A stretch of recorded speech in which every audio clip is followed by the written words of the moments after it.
What is focus? Focus মানেটা কি? মানে শার্পনেসটা কিন্তু অ্যাডজেক্টিভ। একটা ফটোগ্রাফিক ফ্রেম প্রচুর এলিমেন্ট আছে, তখন সেটা হচ্ছে ডিফোকাস ইমেজ। ব্লারের অনেকগুলো ভাগ আছে। With respect to the particular subject of a photographic frame, তখন সেটাকে বলে background blur with bokeh effect. How can we control focus? আমরা যদি ফোকাস নিয়ে ফার্স্ট যদি পড়াশোনা করতে চাই, how can you define focus? ফোকাসকে আমরা কীভাবে ডিফাইন করতে পারি, বা হোয়াট ইজ ফোকাস? ফোকাস মানেটা কি? Actually the term focus means how much the subject is sharp, মানে কোনো একটা সাবজেক্ট কতটা স্পষ্ট, সেটা মানে হচ্ছে ফোকাস। সো তাই ফোকাস মেজার্স, ফোকাস কি পরিমাপ করে? The sharpness of the subject, সাবজেক্টের স্পষ্টতা তাকে পরিমাপ করে কে? ফোকাস। ঠিক আছে, এখানে শার্পনেসটা কিন্তু অ্যাডজেক্টিভ, মাথায় রাখবি। Which is captured by the photographer, যে সাবজেক্টটার ছবি আমরা তুলছি, ফটোগ্রাফারটা তুলছে, ব্লারি ইমেজ। তার মানে প্রথমেই কি বললাম, বল দেখি কি বললাম যখন বোঝাচ্ছিলাম, দুটোর মধ্যে ডিফারেন্সটা শুনি একটুখানি। একটা ফটোগ্রাফিক ফ্রেমে প্রচুর এলিমেন্ট আছে। এলিমেন্ট মানে ধর আমার এই ঘরে আমরা রয়েছি, টেবিল, চেয়ার, ফ্যান, লাইট, প্রত্যেকটা কিছু আছে। এই প্রত্যেকটা হলো এই ফটোগ্রাফিক ফ্রেমটার কি এলিমেন্ট।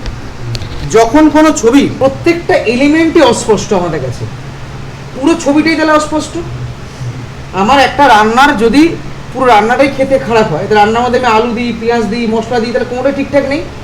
ঠিক একইভাবে একটা ছবির মধ্যে যে এলিমেন্টগুলো আছে, প্রত্যেকটা এলিমেন্ট যখন অস্পষ্ট, মানে শার্পনেস যখন নেই, তখন সেটা হচ্ছে ব্লারি ইমেজ। আর কোনো একটা ইমেজে কোনো একটা পার্টিকুলার সাবজেক্ট যেটা নিয়ে আমরা কাজ করছি বা যেটা ছবি তোলার চেষ্টা করছি, সেটা আমার কাছে অস্পষ্ট, কিন্তু বাদবাকি জিনিস স্পষ্ট রয়েছে, তখন সেটা হচ্ছে ডিফোকাস ইমেজ। যদি বলি ডিফোকাস ইমেজ, তাহলে এখানে সবার আগে যেটা লিখতে হবে, ডিফোকাস ইমেজ বিষয়টা হচ্ছে with respect to the particular subject of a photographic frame.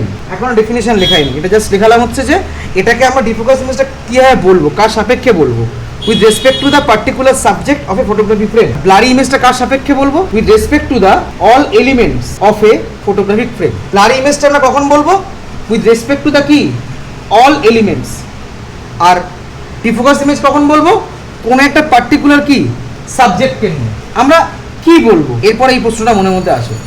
The main subject of a photographic frame, যখন কোনো ফটোগ্রাফিক ফ্রেমের main subject is not in focus, ফোকাসে নেই, তার মানে কি শার্পনেস নেই, দেন তখন উই ক্যান সে, আমরা বলতে পারি, কি বলতে পারি? দ্যাট, যে it is a defocus image.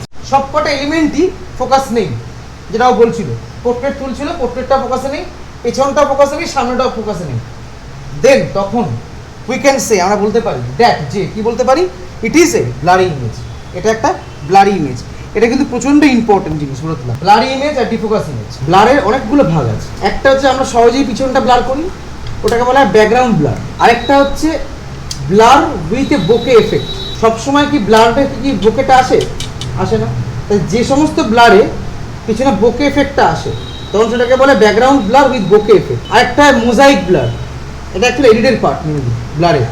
ঠিক আছে, এডিটের সময় যদি দেখায়, এটা অ্যাকচুয়ালি এডিটের পার্ট, এবং ব্লারের অনেকগুলো ভাগ হয়, ও টেকনিক্যাল পার্ট, পরে ক্লাস করাবো। এবার নেক্সট প্রশ্নটা আমি করেছিলাম, how can we control focus. আমরা তাহলে বুঝে গেলাম ফোকাস জিনিসটা কি।